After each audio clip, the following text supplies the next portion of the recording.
झालिया साक्षात्कार मग कोपासी कैंचा थार आणि श्रीरामाचे चरित्र ते वंद्य साचार आम्हासी। श्री गणेशाला नमस्कार करून प्रभू रामचंद्राच्या चरणी लोटांगण गावबा महाराज कथा सांगतात। प्रभू रामचंद्राचा विचार वाढणारा उपाशी राहू द्यायचे नाहीत। हनुमंत यायला उशीर आहे तोपर्यंत आपण वाळूचा साळुंकाचा लिंग तयार करू, त्याची पूजा करू। देव एका ठिकाणी आहे का? देव एक दिशी नाही। देव जळी तळी काष्टी पाशाने भरून उरलेला आहे। मग देवाची प्रतिमा निर्माण करायची, त्याची पूजा करायची आणि पूजा करायचं ठरविलं, साळुंका निर्माण करायचं ठरविलं। हे महादेवाला कळालं। महादेव म्हणले मी पर्वताची कथा उगाच सांगत बसलो ना हो हनुमंताला, त्याच्यामुळं उशीर झाला। आल्या आल्या आत्मलिंग द्यायला पाहिजे होतं। हनुमंत जात होते आणि प्रभू रामचंद्र आनंदी होत होते। आता प्रभू रामचंद्राला राग आला, राग कमी करायचा आहे। हो आता आपल्याला 40,000चा राग येतोय का नाही? 15 दिवसाला, महिन्याला। मग ते राग कसा कमी करायचा म्हणून आलं की उठत नाही। 1-2 वाचक होऊ देते म्हणजे तुमचा राग कमी व्हावं। हो तसं महादेवाने ठरविलं राग कमी व्हावं म्हणून, पिंडातच आपण निर्माण व्हावं म्हणून अद्भुत चमत्कार तिथं झाला। प्रत्यक्ष महादेवच त्या लिंगामध्ये निर्माण झाले, प्रगट झाले। राग याचा राहिलाच नाही।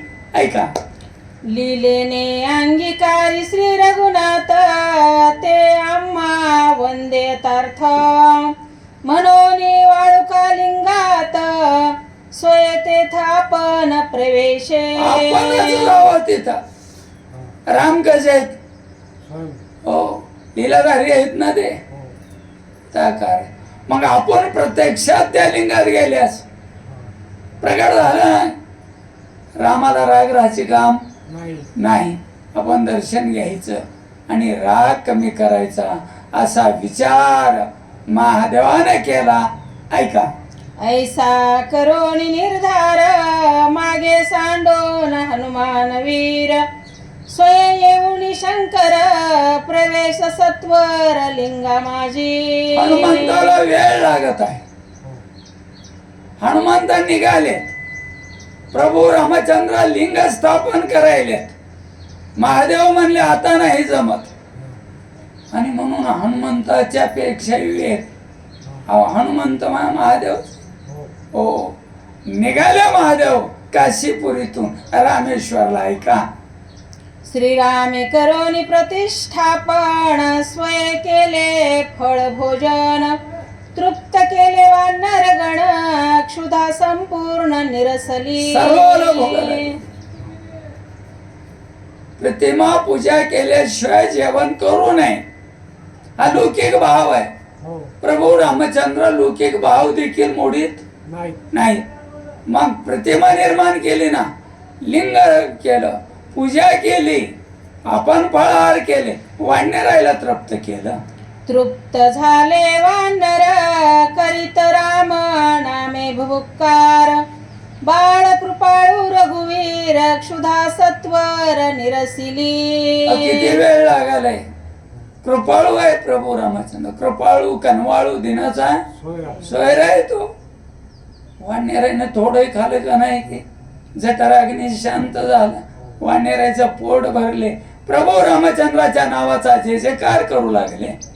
निज तेजे श्री शंकर पुढे आला वेगवत्तर मागे उरली प्रतिमा मात्र आला कपिंद्र तेनेसी। मागे राहिलेली पुढे कोण आला? महादेव आले, प्रगट झाले, अपूर्वते ते घडले। पहिल्या वयीत आलं होतं, पुन्हा ह्या वया असणार, प्रगट झाले गेलेले, आनंद झाला सर्व। पण हनुमंत मागे राहिले ना, काय होत ऐकूया।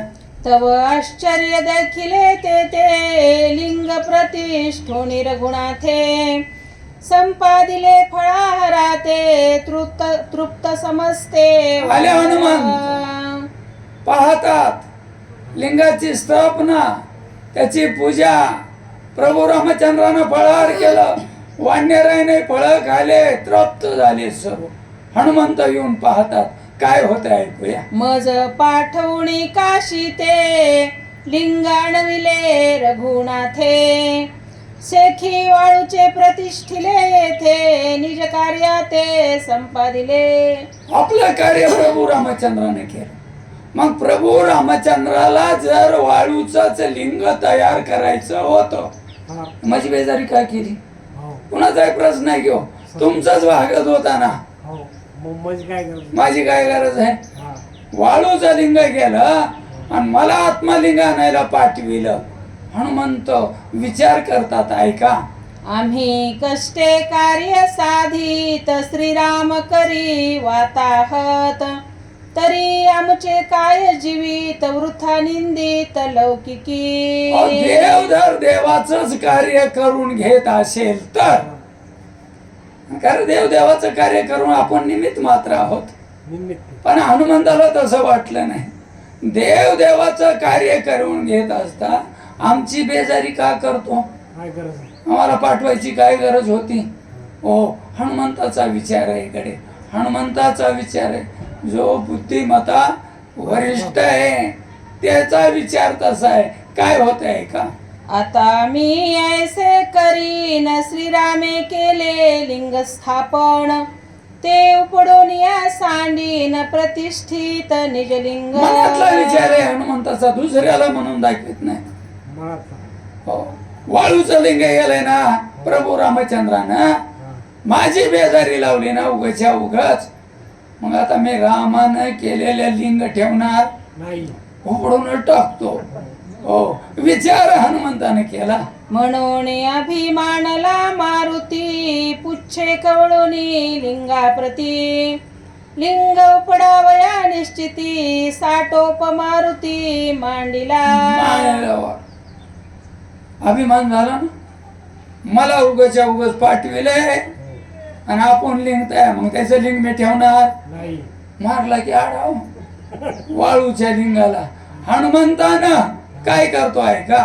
व्यर्थ करोनी श्रीरामाज्ञेसी निजाभिमाने लिंगासी उत्पातू पाहे आवेसी ते श्रीरामासी केविसाहे. महाराज श्रोते लोकाला म्हणतात, रामाने केलेलं लिंग मी उपडणार, नाश करणार. असा काय झाला हनुमंताला?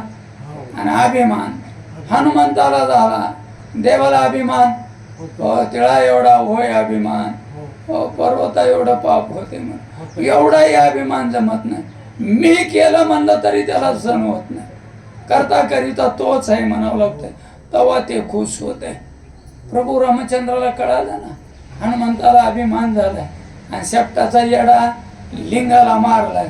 काय होतंय ऐकूया. लिंग उपडिता वायू नंदन उगाची पहा तर रघुनंदन असा सोंग हनुमान क्षोभला पण त्यासी प्रतिवचन काय बोले. त्यावेळेस असणार हनुमंताला लिंगाला वेळा दिला. राहू दे हनुमंता, झालं तर झालं, तू आणलेल्या लिंगाची आपण पूजा बोलायला पाहिजे होते. प्रभू राम शांत बघायले त्याच्याकडे, हनुमंताकडे बघू लागले. हनुमंतानं प्रभू रामचंद्राकडे बघितलं आणि बोलायला सुरुवात केलं. काय बोलतो ऐका. म्हणून उगाची रघुवीरा परी कोणाही न कळे विचार मौनाचे काय अंतर न कळे साचार सुरसिद्धा. कुणालाच कळत नाही. एखादा पडून रागात आलाय, डोळे वटारून बघायलाय, समोरचं एक बी शब्द बोलणं, मौन का धरलं याचा विचार सिद्ध सदाला कळत नाही, ब्रह्मदेवालाही कळत नाही. हनुमंत रागात आहेत. हनुमंताला वाटलं राम काहीतरी शांत आहेत, मौन धारण केलं. काय होत ऐकूया. अभिमानाचे निज बळ दृष्टी आच्छा दिली सकळ अवघे ब्रह्मांड शून्य मंडळ राम केवळ भासेना. राम कसा भासे? अभिमान आला की दृष्टीवर पडळ येते, वृत्तीमध्ये बदल पडते. हनुमंत एवढा भक्त असून वृत्तीत बदल पडला ना, कशामुळं? अभिमानामुळं. मला का पाठविलं एवढंच कारण ना. लिंग निर्माण करायचं होतं तर बेजारी काय केली? परिजनी जाईना हो, जा काशीला पुन्हा या, लिंग घेऊन या, हे कशाला केले? आणि एवढा जर थोडाही अभिमान झाला तर देवाला